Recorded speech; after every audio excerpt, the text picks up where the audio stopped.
Okay, well, thanks everyone for attending this virtual meeting of the cross-party group on sustainable transport.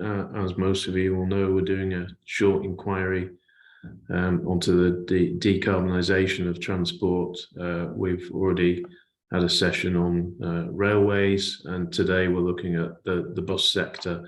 After this, we'll be moving on to ferries. Well, not literally moving on to ferries, because sometimes they don't run, but we'll be looking at ferries.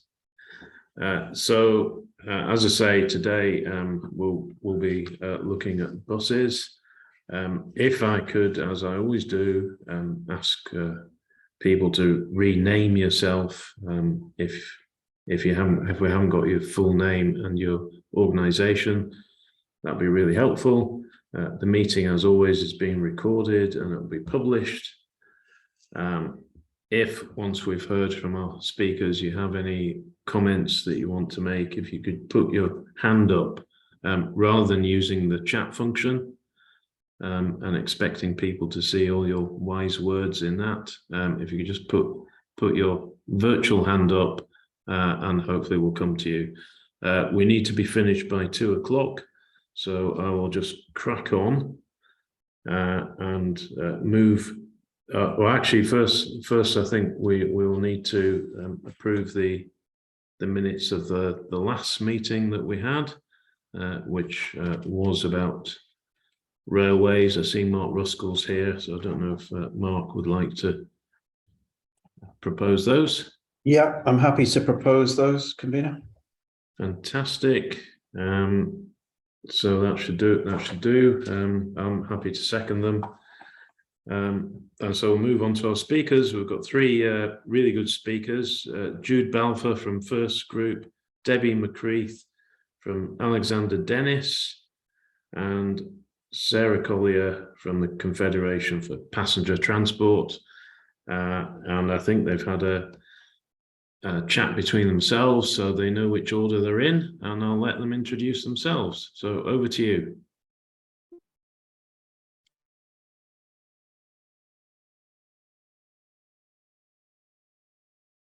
Thank you, Laura. I'll start by, we're going to start by giving a quick introduction to each of us who are speaking today. So as has already been said, my name's Jude Balfour. I am the Decarbonisation Delivery Programme Manager for FirstBus. In a nutshell, that means that I am responsible, and I have been responsible for the delivery of all zero-emission bus vehicles and infrastructure in Scotland since 2020. Sarah, would you like to introduce yourself? Hi everybody, I'm Sarah Collier. I'm Public Affairs Manager for Scotland for the Confederation of Passenger Transport. We're the membership trade association for bus and coach operators and suppliers. Our role is to support our members with advice and support to run their businesses safely and compliantly, and to bring the industry together to share ideas and best practice. And we also work very closely with government and other stakeholders to campaign for a supportive policy environment and ensure that bus and coach is well represented in transport discussions. And I'll pass over to Debbie. Thanks, Sarah. So hi everyone, I'm Debbie McCreath. So I'm Group Marketing Director with Alexander Dennis. So Alexander Dennis is the UK's largest bus and coach manufacturer. We're very proud of our Scottish bases in Larbert and Falkirk. And in terms of my day-to-day, it's everything marketing, comms, public affairs and policy. So very much involved in the various sort of discussions around decarbonisation policy and bus. We can go to the next slide, Laura. That'd be great, and I'll hand back to Sarah. Great, thanks. So we're going to start with just a bit of sort of scene setting, just given there's people here from different organisations. So as you'll maybe be aware, the transport sector is the largest emitter of greenhouse gases in Scotland. And while around 80% of public transport journeys in Scotland are by bus and coach only accounts for around 5% of road transport emissions. So while we may not have time to consider it today, reducing car kilometres, ensuring modal shift, support for sustainable transport, these are really crucial given that private cars account for more than half of road emissions. And then if we're successful in making this modal shift, it's really key that our public transport, whether it's rail, bus or ferry, is decarbonised, which is what this inquiry is looking at. So here on the slide, you can see there was a commitment in the 21-22 programme for government, which stated an ambition to remove the majority of diesel buses from public transport by the end of 2023. As you're likely aware, this ambitious target is really unlikely to be realised. Research done last year by Transport Scotland found only around 16% of the fleet, or around 600 buses, will be electric or hydrogen powered by the end of 2023. And no date's been agreed on when the entirety of public service buses should be zero emission. There has been an amount of funding support in the past from Scottish Government for very low emission buses through what was called the Scottish Green Bus Fund, which evolved into the Scottish Ultra Low Emission Bus Scheme, SULEBs, in 2020. And that was funding for up to 75% of the cost difference between a diesel bus and an ultra low emission alternative, including infrastructure costs.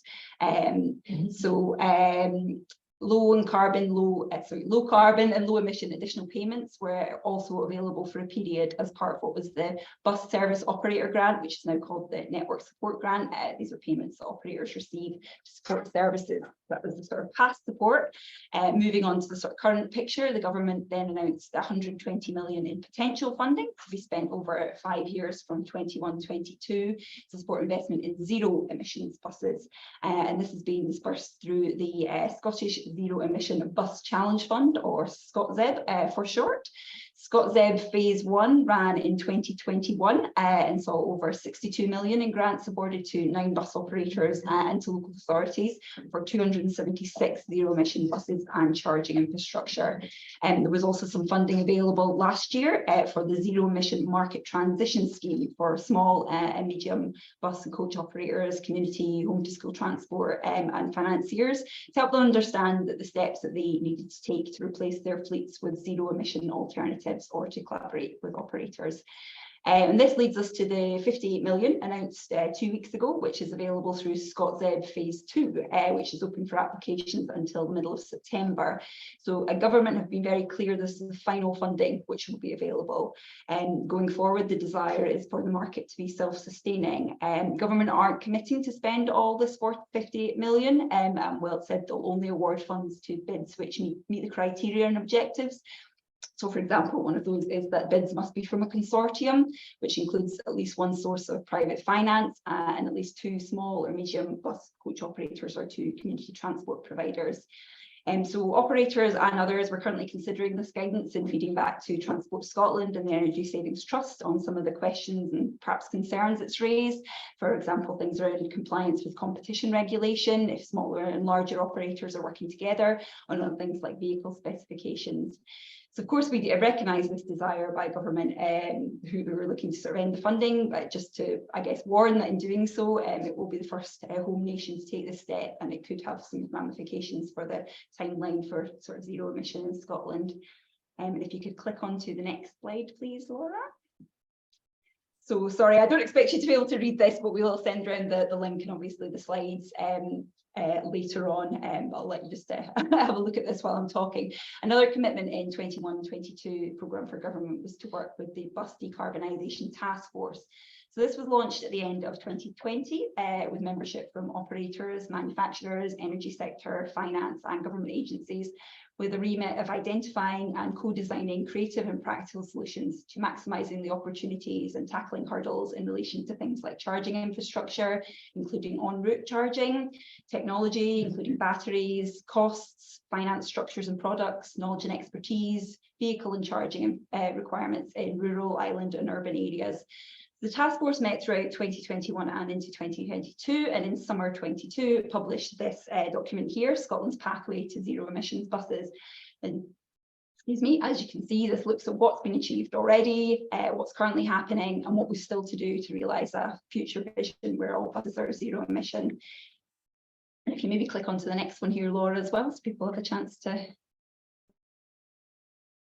read it. So that's where we're looking to get to. So the task force had lots of useful information, presentations, case studies, which we won't have time to go into depth today, but we can share it with the cross-party group as part of the inquiry. So hopefully useful in informing that. Onto the next slide, which I think is Jude taking over. Thank you, Sarah. So here at First Bus, we currently run around about 4,500 buses across the UK. In Scotland, our main locations that we serve are Glasgow and Lanarkshire, and also Aberdeen. Across the UK, we've got a very ambitious decarbonisation programme. By the end of this financial year, we'll have 14% of our fleet will be zero emission. We've also got a commitment to operate zero emission fleets from carbon neutral facilities and depots by 2035. And we've also taken the commitment not to purchase any new diesel vehicles after December 22. Could you move on to the next slide, please? Thank you. So what have we achieved so far? Well, we've trialled a number of different zero emission vehicles and infrastructure and also financial models.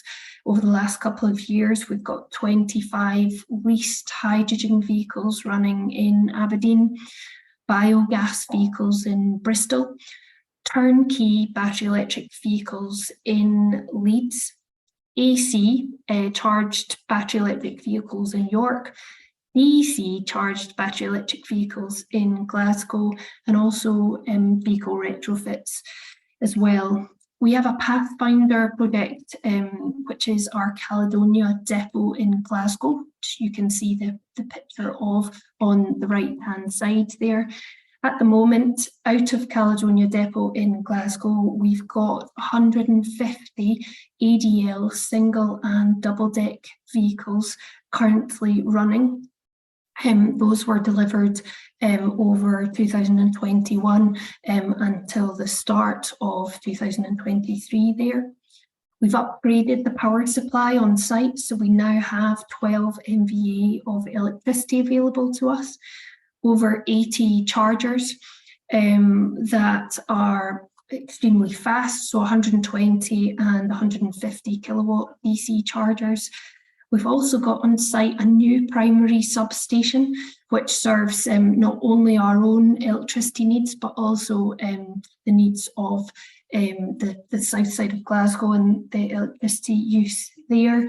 And we've also got a range of just the infrastructure that you would expect, so substations and transformers. So we charge the vehicles at Caledonia depot on site overnight. And First Glasgow has spent more than its operating profit on EV investment in the past 3 years, alongside very significant investment as part of some of the funds that Sarah's mentioned. So SULEB 1, SULEB 2, and also from Scottish Power Energy Networks and Ofgem as well. We've got a further 74 electric vehicles due to start operating in Scotland over the next 8 weeks. 24 of those vehicles have already been delivered, and they're just getting their pre-service checks at the moment before we get them out on the road. We've also got another 50 vehicles that are due to start arriving at the end of June. So at that point, we will have a third of the bus fleet in Scotland as low emission vehicles. As part of this journey and as part of the partnership piece and the community benefit, we've also successfully run since October 2022 a business to business, so B2B charging trial. So when our vehicles are not using the charging infrastructure, we allow other organisations during the day to use this infrastructure instead of us. This might be because they're following their own decarbonisation journey, and they haven't quite got to the point yet of being able to power vehicles. Or it could be, for example, that they simply do not have enough space at their current location or enough electricity available from the local grid, or simply that it could be the issue of the capital cost of the infrastructure. This is just one of the community benefits and local area benefits that we've been able to bring. Obviously, running these electric vehicles in comparison to traditional diesel vehicles, there's been a significant air quality benefit locally.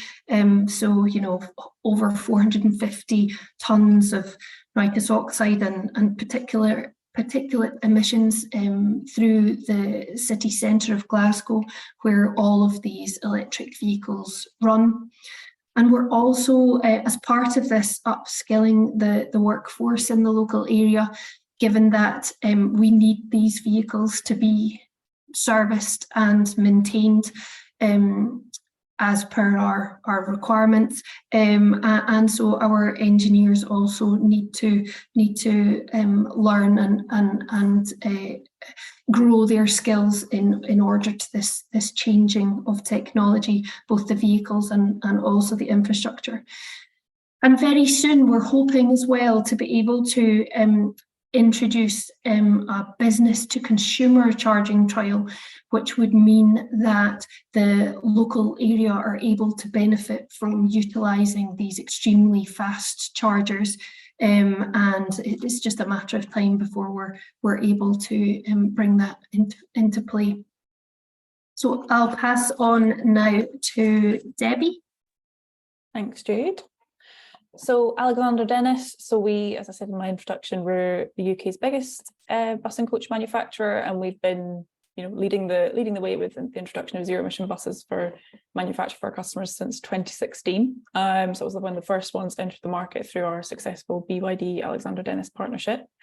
We're based, you know, headquartered in Larbert in the Falkirk Council area, and we've got a factory based in Falkirk as well as a big factory down in Scarborough and a few other locations throughout the UK. You know, we take our, you know, we're really quite proud of our track record in zero emission. As you can see from the stats on the screen, you know, the many million of zero emission miles our buses have covered, as well as the CO2 emissions as well saved in comparison to diesel. And we've been a part of the NFI group, so we joined that family in 2019, and NFI are a Canadian independent bus manufacturer that so we've been part of their family since then. So within the Alexander Dennis group, so there's obviously our manufacturing side of the business, but we also have 80/24, which is when the bus leaves the factory, it's that supportive partner for customers and operators in the sort of the bus's lifetime. So if I can move to the next slide, please. So we are a key member alongside others on this call, as I can see, on the decarbonisation task force, and, you know, very much committed to what the pathway is looking in, you know, to do is more generally in terms of policy and the general direction as well. It's for ourselves, the big ask for us was to for manufacturers, it was to increase the supply of smaller zero emission buses. So with that, we took that charge quite literally, and we've got a very small, that's what we're calling the big small bus, which is, you can see on the lineup of vehicles on the screen, it's the one on the far right hand side. So it's something as well that we've spent a lot of time and money invested in our new product development. So that's in our engineering capacity, listening to the feedback from customers and from the rest of the industry about our product range and what we need to do for the next generation, given zero emission is such a key transition for transport more widely, as Sarah spoke to in the introduction. And it's, you know, the investment in battery electric for us has not been small, and it's something that we, you know, are really quite proud of in terms of what we've been able to come up with for our next generation of vehicles that should be as you'll see relatively soon on the roads. But in terms of how we're going to get there, so we know we obviously need to do things to make sure that we're capable to deliver on, the asks of the market. So if it is more zero emission, and that's one thing we're going to do in our Larbert head office, which is actually we're going to expand that into a manufacturing facility, and that's going to be for the manufacture of purely zero emission buses. It's the new double-deck zero emission bus from ourselves, and it's something that we trialled with the hydrogen fuel cell bus that we did. So we built them in Larbert as well in our sort of current shop floor area that we've got. So it shows sort of a successful pilot program that we did for Liverpool City region, and it's something that we're going to be taking with the next generation as we want to be able to manage the demand for zero emission as it continues.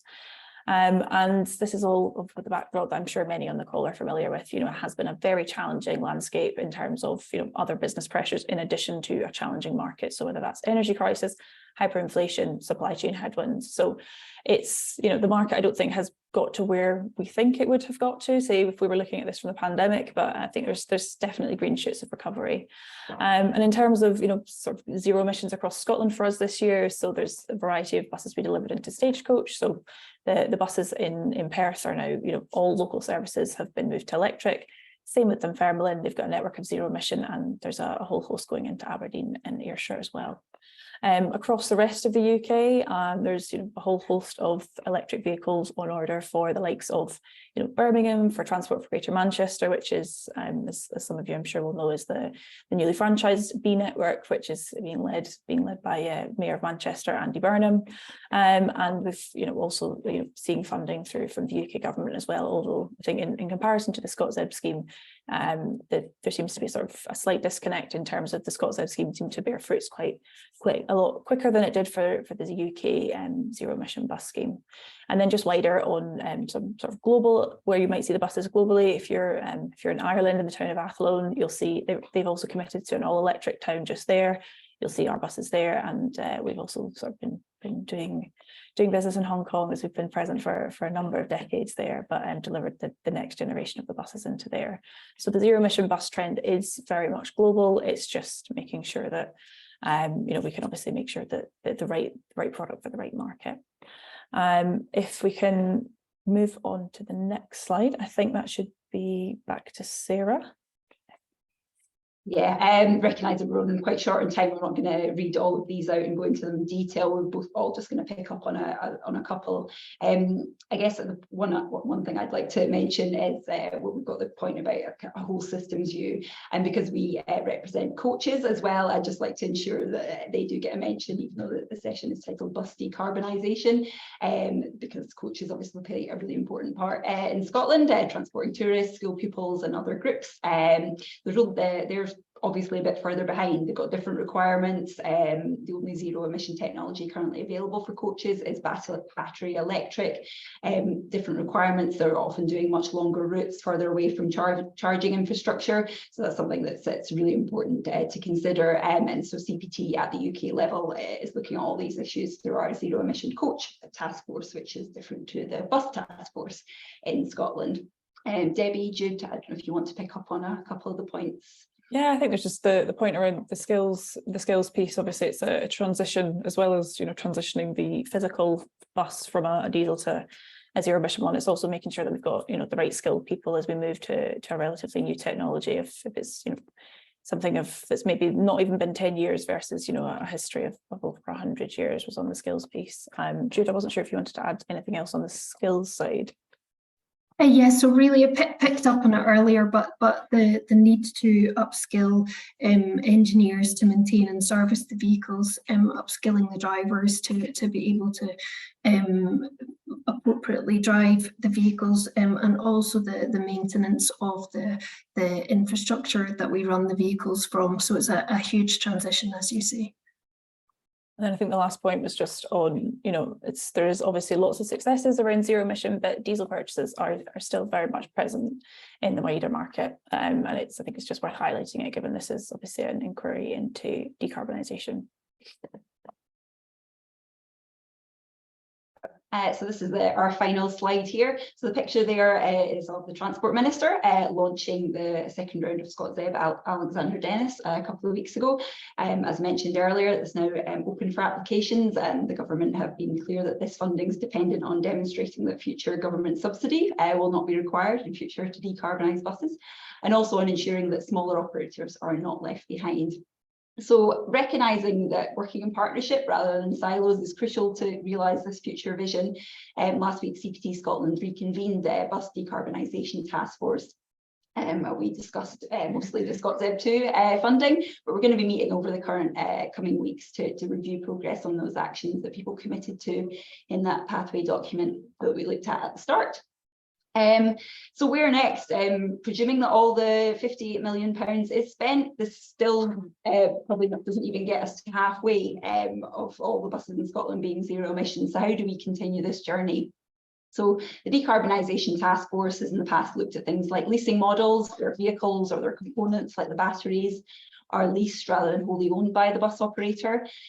Pros and cons of this might be attractive in reducing the upfront costs, but as with anything that you lease or rent, that could cost you more in the long term, costs which would then be passed on to the customer or the taxpayer via local authority.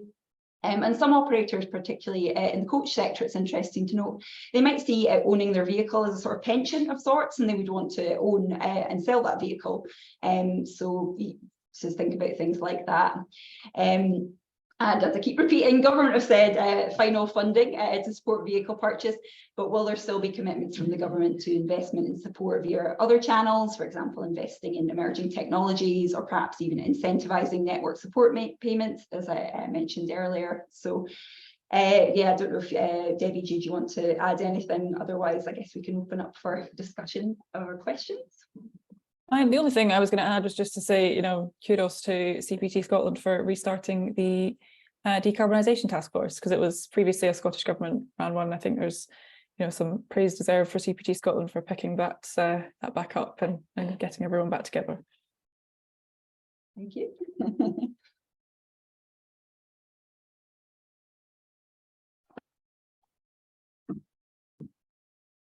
Okay, thank you very much indeed for that. So if people can raise a virtual hand, and hopefully I'll spot you. I've got an opening question just around this ScotZEB funding. I think Sarah, you might be able to answer this. You mentioned the criteria. I just wonder whether you think it's too restrictive. And second question, in a previous round of funding, I think it wasn't called ScotZEB. It allowed for buses from China to be bought to be for use in Scotland through Scottish government money. Would that still be the case? So a couple of questions there, and then I'll move to others. Yeah, so on the criteria for ScotZEB, we and our members have sort of been going through that. And as I mentioned, we were talking about that on the call. So we've been quite fast, I think, to look at things and go back to Transport Scotland, picking up on things. So there's some things that I think they've maybe said they'll go away and just look at, or they've explained in a little more detail. So there are things like, for example, the things is that there should be bike spaces available on buses, but one sort of, if you're putting a bike space, you'll have to take some seats out, and the value thresholds are based on the number of seats in the bus. So it's things like that, sort of explaining, well, that could knock on to that.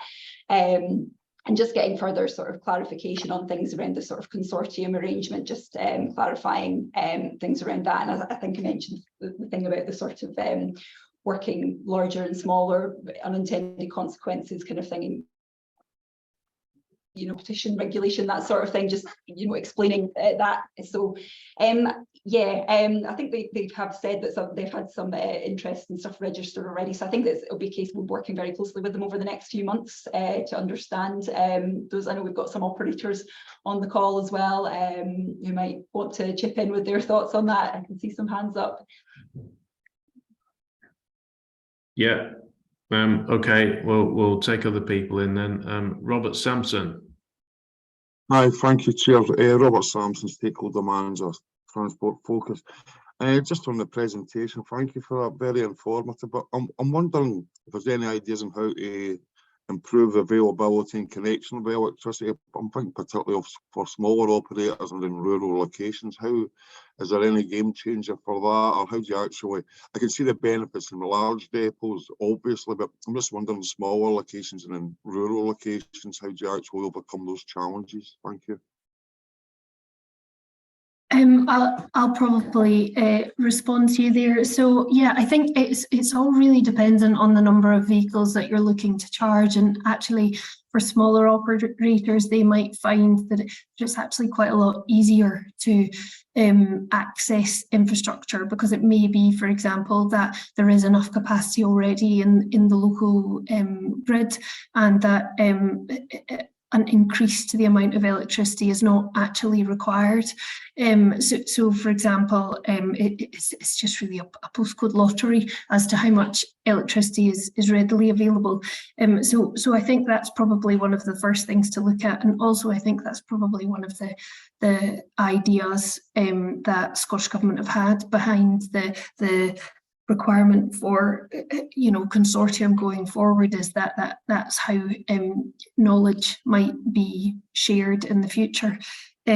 First Bus, for example, we are in the process of creating a centre of excellence in our Leicester depot, which is going to be the first bus depot of first buses that is going to be 100% electrified. And so, for example, through opportunities such as that, we'll also be able to share the knowledge that we've got in terms of electrification for those others who are looking to do similar in the network. I think if I could add, Robert, as well, I think that's why I feel like there's that need to not view transport in isolation. Like we can't just fund the zero emission bus, but how are you going to do the wider piece, like that whole infrastructure piece? Is it, as Jude was saying, is it a postcode lottery, or is there sort of that wider systems approach? Because you could buy the zero emission bus, but if you've not got the support for the infrastructure, like how does that actually work those smaller areas, which, as we know, Scotland's hugely rural. So we're always encouraging government to take a wider view when it comes to it. Okay, thank you for that. Chris Day's next, followed by Ralph Roberts. Chris. Yeah, thank you. I've followed the whole kind of electrification of motor vehicles in general across the piece. Can you just say where you're from? Sorry, yes. I think I'm here on behalf of Edinburgh Bus Users Group. I'm also involved in Transform Scotland as well, but let's just say I'm eBug today. Yeah, I've followed the kind of electrification thing kind of across the piece, smaller vehicles way up to heavy goods vehicles. I mean, it's quite clear to me that the issues for heavier vehicles such as goods and buses are quite different in many respects from those for cars. What I've seen almost no coverage or issues raised, though, I mean, you talk about infrastructure, but there's also a highways infrastructure. Now, my understanding is that generally speaking, electric vehicles are considerably heavier than diesel-powered vehicles. And what occurs to me, particularly if that translates into buses that are considerably heavier than existing buses, the impact that's going to have on highways infrastructure. So have I got that wrong? I mean, are electric buses not heavier than diesel buses? And if they are, then how is the issue of the impact on the roads going to be addressed?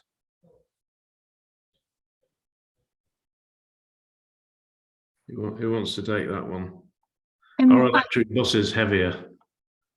Ralph, I can see you put your hand up virtually and physically. Do you want to jump in? Thanks, Jude. Thanks, Chair. Ralph Roberts, CEO of McGill's Bus Group. If I deal with the last one first, then the point raised by Chris from Edinburgh Bus Users Group. It depends if you're talking over a very short period of time, Chris, or whether it's over a long period of time, and whether it's the gross weight of the vehicle or the unladen weight as it sits with no passengers. Buses have been getting heavier for 20 years, 25 years. If you look at the bus as it sits here with no passengers, They've grown in weight, unladen weight, single decks by something like 25 to 35%, double decks by about 20%, just because of complexity and technology. So buses have been getting heavier for quite some time, and that in itself has been putting pressure on roads. Battery electric buses, unladen, sitting there with no passengers on, are absolutely heavier than the diesel bus equivalent, sitting fueled up, ready to go. Of course, whilst electricity weighs nothing, the batteries do weigh quite a lot. You net that off against all of the other infrastructure in the bus that doesn't need to be present, like a fuel tank and a diesel engine and transmission. It still adds up to about a 1 to 1.5 ton difference in unladen kerb weight. That 1.5 ton at worst unladen weight will put more pressure on the roads, but you also have to weigh that up with a much softer style of moving about. The electric buses don't brake as much, so therefore you get less transmission of forces through to the tarmac. You get regenerative power, so every time the driver takes their foot off of the throttle, you've got a retardation with the weight of the bus putting power back into the batteries, which again is good for the environment. But there's no doubt about it that you will slightly, very slightly increase the amount of tyre crumb coming off, so therefore the larger PM25 upwards type of emissions. But again, that has to be weighed up against the almost absolute lack of brake dust versus the significant amount of brake dust coming from a diesel bus. So it very quickly gets detailed, but in effect, they are heavier, but there's a lot of pros and cons to go down that road. I'm happy to have that conversation with you in more detail when I see you face to face. The reason I put my hand up, Chair, was to answer your question about the Chinese content going forward in the ScotZEB scheme. Prior to now, if we didn't allow any Chinese content, there would be no electric buses in Scotland, because all electric buses had Chinese content, ranging from 95% down to about 70%, ADL being at the lower end and a brand called Yutong up at the higher end. So they all had Chinese content. Going forward, that will change, certainly. I don't know about the ADL product in terms of Chinese content, but I would assume it will be lower than before.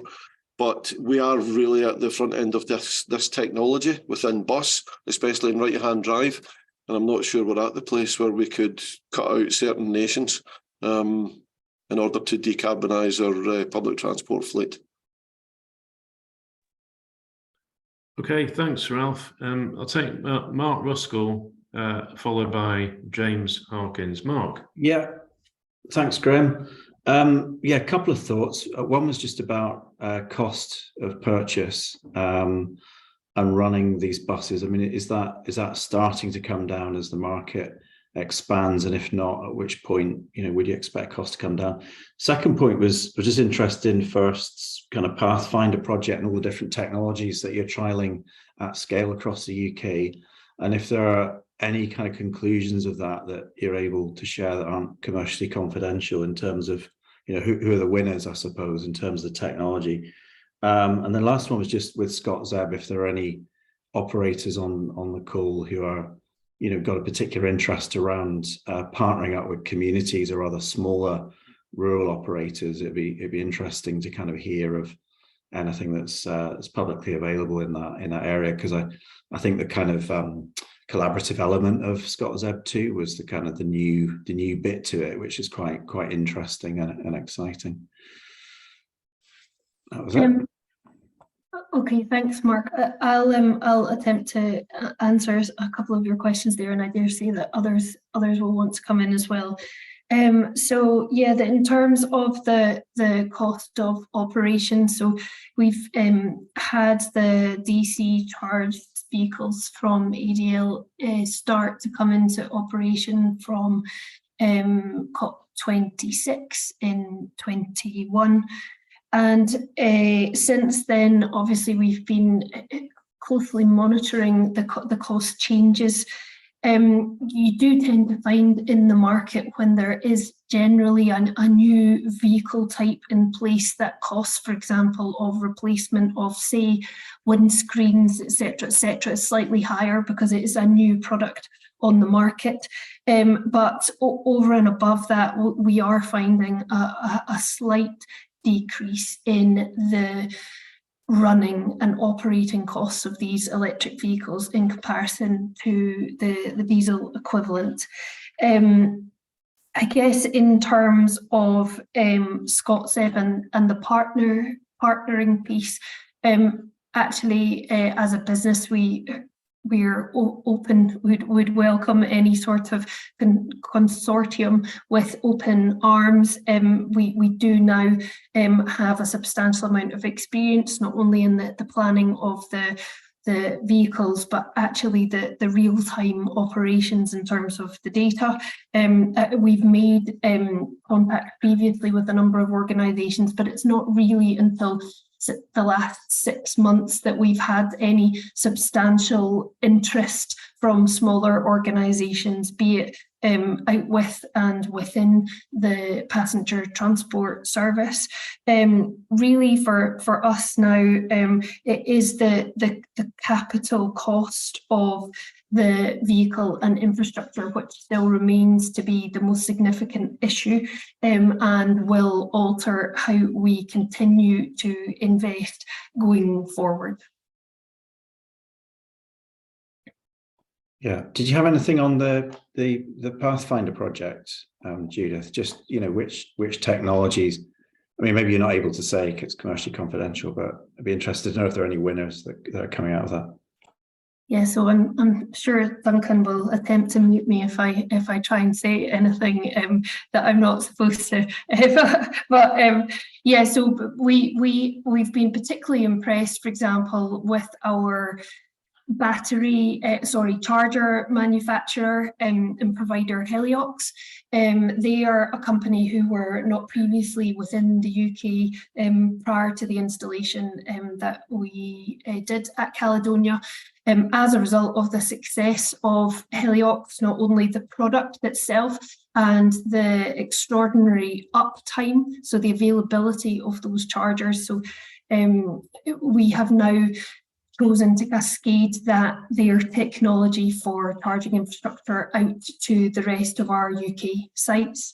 We did go out to market, and we did, carry out a competitive tendering exercise for those chargers, and we did find that Heliox in particular were way out in front, but also since we have actually been working with them, we have found that in terms of maintenance and SLA that they have stayed true to their word, and as a result we have not had any issues with getting buses on the road as a result of charging infrastructure not working, which is of course a key issue for people who are either currently running electric cars. You hear of issues with the public charging network, and also for fleets. So we're very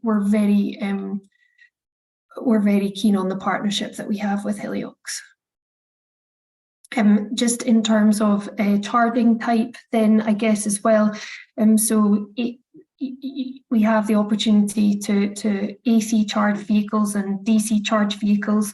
You can plug vehicles in to charge them. You can use a pantograph to charge them. You can wirelessly charge vehicles. Right now, at the moment, plugging the vehicles in and using DC, so direct current, which tends to be a faster charge, has definitely worked better for us. Given the model that we run at the moment, which is only to charge the vehicles when they come back to the depot overnight. We do not at the moment carry out any sort of opportunity charging, so that we can control the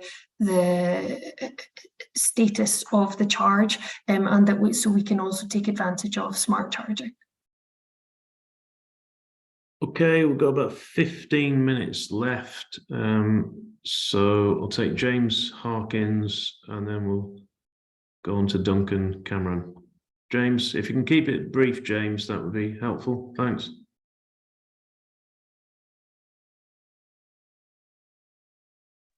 And unmute.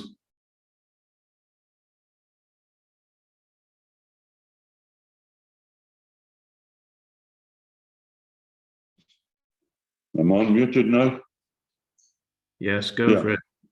Well, Jim Harkins, Light Rail UK, out in sunny Budapest, looking at its new lightweight tram technology. One of the questions I'd like to raise for Jude, I'll put it on chat. I'm pleased that they've done 95 million zero emission miles with electric buses. Can you tell me what tonnage of knee was generated? My next question related to that. In 2-3 years' time, under environmental laws, it will now be possible to sue the polluter and the local authority for allowing such vehicles in the street. How will she cope with that, I wonder? Sorry, James, I didn't. Oh, on you go.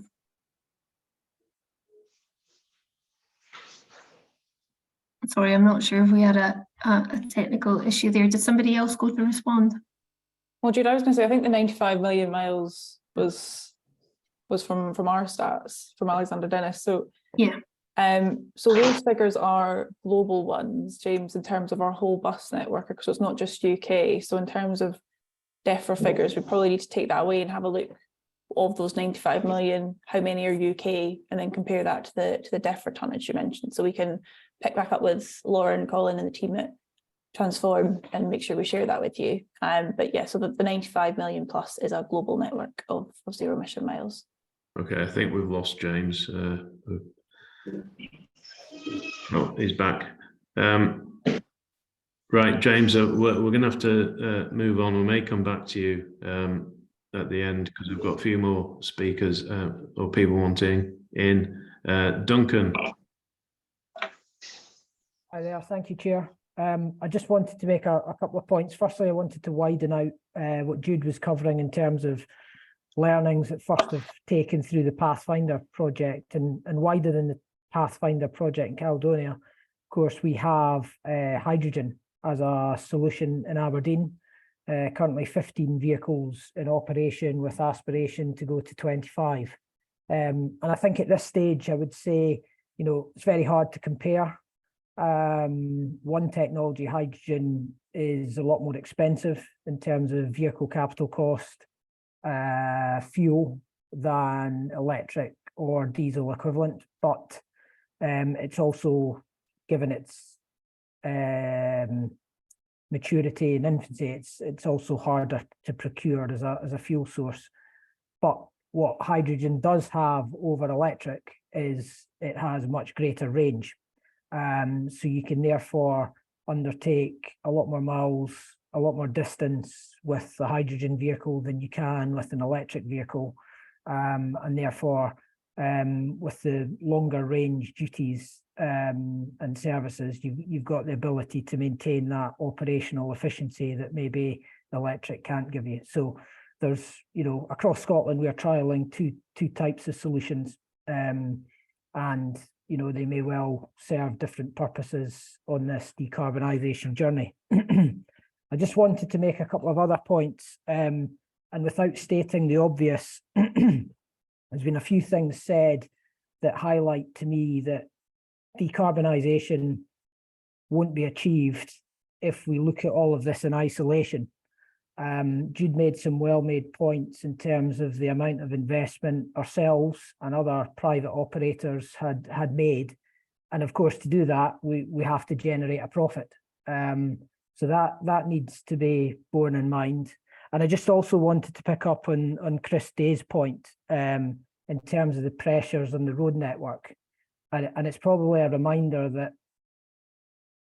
you know, switching everything to electric or zero emission doesn't give us the ideal solution here. We've still got a congestion issue and we've still got pressures on our road network. And therefore we do need to make sure we maintain a focus on bus priority and prioritising public transport to therefore ensure that the cost of operation remains efficient and this decarbonisation is achievable and affordable towards our climate change objectives.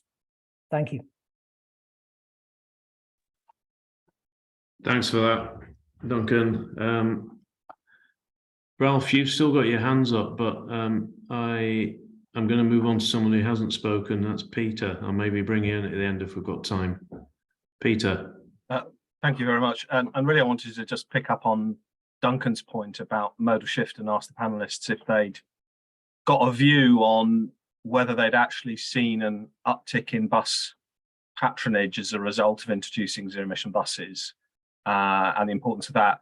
Reason being, we published some research last year that said if passengers had to bear the cost, the increased cost of zero-emission buses, you actually could see overall transport carbon emissions go up, because you'd actually be fueling a modal shift to private car use potentially over public transport. So I'd just be interested if they'd had any evidence of impact on modal shift as a result of introducing zero-emission buses. Thanks. Yeah, so interestingly, at the same, during the time where we were probably putting the greatest volume of the new electric vehicles on the road, we simultaneously ran a modal shift campaign, which was a campaign on TV and radio, etc., to encourage people where they could to move from their cars onto electric vehicles. And so I don't have evidence of absolutely direct modal shift as a result of EVs, but combined with the EVs and the modal shift campaign that ran, I think, for a period of 8 weeks, then we did see a patronage increase in double figures for the time. However, yes, whether we could scientifically attribute that to electric vehicles, in First Bus, we always assume that there will be an uptake as a result, but that's a feeling, a guide from data that we've had when we have introduced electric vehicles to the market. We do generally tend to introduce them as well on routes and in locations where we feel that the communities that will be affected by them will be interested in that benefit as well. And if I can just add from our side, modal shift, I think, as a whole, and it probably relates to Ralph's comments about, the fact the China content comment. I mean, if you think about, China as a whole has, driven a much stronger modal shift than us, in that there's been a huge amount of backing in terms of, they've had the jump on the world in the EV, especially when it comes to bus. They've built zero emission cities, they've, controlled a huge amount of the supply chain, so that you do see a big shift in the likes of China for that whole modal shift piece, because the investment's there. It's just, I think if we look to the UK, it's just more of probably need some time and support to get there in the right way, and make sure we've got, the right sort of just transition for everyone as well. And for us, in terms of, probably not so much on the modal shift and patronage comment, we could probably can't make a comment on that one, but in terms of, split between zero emission and diesel, I think we've all sort of made the comments on this call that without some form of support, that transition is going to be difficult, because if you look at just purchase history for even the last year in terms of buses registered, with about one exception, the majority of zero emission buses have got some form of government support, and those, rather than those that are purchased outright as diesel, which are typically purchased the standard way. So it's when you look at the purchasing history, you can see that trend. So I would probably expect that to continue, although if this is the last round of ScotZEB funding, we'll have to wait and see what that holds for Scotland. Okay, thank you. We're going to have to race through the last two. So Jenny, Milne, and then I'll bring Ralph back in, and then we'll have to wrap up. So Jenny. Thank you, Chair. Some of you know me. I wear several different hats. One of them is the founder of the Scottish Rural Islands and Transport community. We've mentioned rural a number of times so far, so you'd be disappointed if I didn't say something wearing that hat. So a couple of points I want to just pick up. We're talking about bus decarbonisation, and I know it's been mentioned earlier on, but also in rural areas we have got obviously community transport, we've got DRT, we've got the school buses, and I think this is a really important part that we haven't really had time to touch on today, that these other vehicles are there. I also want to be very practical and pull on some of what Duncan was saying. And personally, I've waited 15 years to get a bus stop, and that bus stop sign is the size of an A4 piece of paper. Okay, so we're maybe talking about bus decarbonisation, but actually to be able to do this and encourage modal shift and to buy people in and to look at mobility as a service and 20% kilometres, etc., we need to be very practical about this. And rural and island areas are still struggling. And one question that we keep asking time and time again, and don't take offence, Duncan and others, is when you've got a diesel bus in the city, why is it being put out into a rural area? Where in actual fact, the majority of rural areas have got large distances to cover. And we operated at our gathering, which some of you were at a couple of weeks ago at Bodegarton near Aviemore, an electric vehicle, which was an electric bus from Stagecoach, courtesy of them, for 3 days. And honestly, it was a great thing. I thoroughly recommend that people actually go and use the electric buses, because you're talking about how do you get people on and how do you change people's habits. You've got to experience it first. So it can be done. I just think quite often the conversations, and I was pleased to hear today that that rural element was coming up. But the infrastructure piece is important, but equally, as you've mentioned, the skill set. We're all sitting here with various knowledge on transportation. Within SRITC, we got money recently to look at STEM and transport and sustainable transport. And I'll leave it at that comment, but there is very, very little out there at the moment in this space. And we've produced a report that will be circulating next month. So if you want to try and help people with skills in decarbonisation and transport more widely, then please do get in touch. I think this is a great opportunity. A lot covered there, so brain dump, sorry. Right, there's a lot covered. I won't ask anyone to respond. Jenny, you can feed in when we have a call for evidence. That would be very useful. Ralph, final word from you before. Okay, convener, in 60 seconds, I wanted to address 2 questions that you asked previously. So one was about the capital cost of vehicles. Are we seeing them going down? The answer, unfortunately, is no. Supply chain pressures are seeing cost inflation on new electric vehicle prices. However, there is light at the end of that tunnel as we operate them more. We understand what the operational cost savings are. And the other one, you'd asked about the SME collaboration element within the new round of ScotZeb. Interesting way to do it. I would suggest maybe from the decarbonisation unit of Transport Scotland, it would seem like the best way forward to get the bus industry to push their smaller brethren along and help them on the journey. I've spoken to 13 SME bus operators and none of them are interested in doing it, mainly because they operate contracted mileage, and therefore this round of funding doesn't tie in with contract end dates and whether or not the contractor, mainly local authorities, are actually interested in funding that. So I would suggest maybe there's another way to do it, but we'll find out as the bids come in. Okay, that's interesting. Right, I'm sorry it's been so quick, but I'm at the mercy of the parliamentary timetable. And also there was a diary clash, which meant that's why we had to move this meeting to this time. Thank you everyone who's spoken. Thank you to our speakers and everyone else who's taken part. It was really interesting. Our next session will be on ferries, as I said at the start. And Colin, if you're on the call, when are we penciled in for that? We've got a date for that?